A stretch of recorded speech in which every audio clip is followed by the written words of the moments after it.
નમસ્કાર દર્શક મિત્રો, આપ જોઈ રહ્યા છો ઇન્ડિયન એસ ન્યૂઝ। મારી ગુજરાતના ગૃહપ્રધાન હર્ષ સંઘવી સાહેબને એટલું કહેવું છે કે તમારી આ ગુજરાતની સિંગમ પોલીસને થોડું કંઈક શીખવાડવાની જરૂર છે કે કોના સાથે કેવી રીતે વર્તન કરવું જોઈએ ને કઈ જગ્યાએ કેવી રીતે વર્તવું જોઈએ। કદાચ ગુજરાતની આ પોલીસને ખબર નથી કે કઈ પરિસ્થિતિમાં કેવા પ્રકારના રોફ અને રોષ ઠાલવવું જોઈએ। 2 દિવસ પહેલા આપણે જોયું કે એલસીબી પીઆઈ જે પટેલ દ્વારા એક મહિલા સાથે ગેરવર્તણૂક કરવામાં આવી અને મહિલાને એમ કહેવામાં આવ્યું કે ઓય તું તારી ઓકાતમાં રહીને વાત કર, અને અત્યારે મહીસાગર જે નદી છે એનો બધો બ્રિજ છે તે ધરાશાયી થયો છે।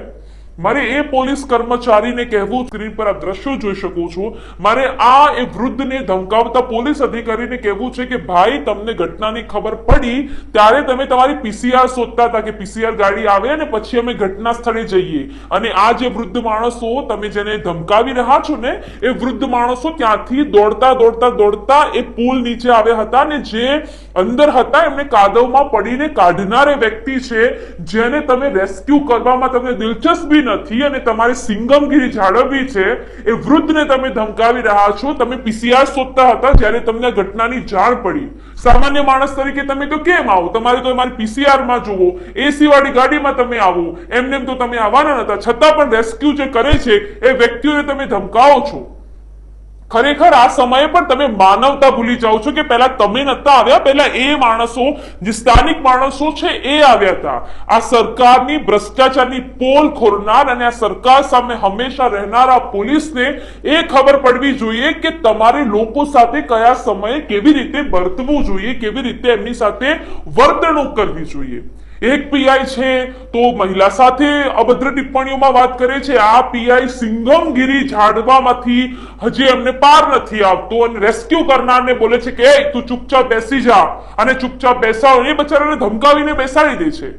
થોડાક દિવસ પહેલા એક વિડીયો સામે આવ્યો હતો કે જ્યાં એક વ્યક્તિ જે એનું સ્વજન ગુમાવી દે છે, ખાલી પોલીસ અધિકારીને સામાન્ય હાથ અડ્યું ગયો, એમાં 27 લાફા ઝીંકી દીધા।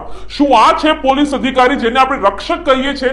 સલાહ ભક્ષક કહેવાઓ પણ તમે લાયક નથી, કારણ કે તમે અમુક જગ્યાએ એવી કામગીરી કરો છો જેનાથી શરમ આવે કે અમને રક્ષક કહીએ છીએ, જે ખરેખર અમારી રક્ષા કરવા માટે એમને કહેવામાં આવે છે કે તમે અમારા સેવક છો, તમે જનતાના સેવક છો, તમે જનતાને એવું ના બતાવશો કે તમે અમારા નોકર છો, તમે જનતાના સેવક છો, જનતાના સેવક તમે છો અને તમે જનતા માટે જીવો છો અને જનતાના ટેક્સ પરથી તમારા બધાના પગાર થાય છે।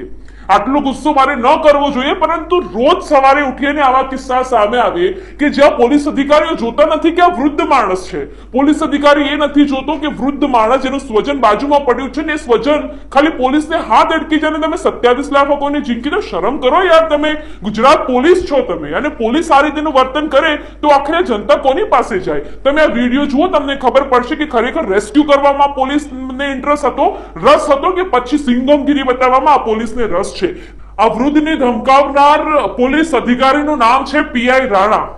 પીઆઈ રાણાને એટલું કહેવું છે કે ભાઈ તમે રેસ્ક્યુ દરમિયાન હમણાં આવ્યા છો, ત્યાં સુધી એ વૃદ્ધ માણસો કામ કરતા હતા, કાદવમાંથી એ લોકોને બહાર કાઢ્યા છે, એ બધા જ માણસો છે, અને તમે પછી આવીને એમ કહો ભાઈ બેસી જા, ચાલ તારે અહીંયા કામ નથી। તમારું કામ પાછળથી ચાલુ થવું। એ વૃદ્ધ માણસો તો પહેલાથી કામ કરતા હતા। માનવતા તમે થોડી દાખવો। ખાલી આ વિડીયો જુઓ, થોડા સેકન્ડનો વિડીયો છે, પરંતુ તમને પોલીસ શું છે, એ કેવા પ્રકારના કામ કરે છે તમને ખબર પડશે।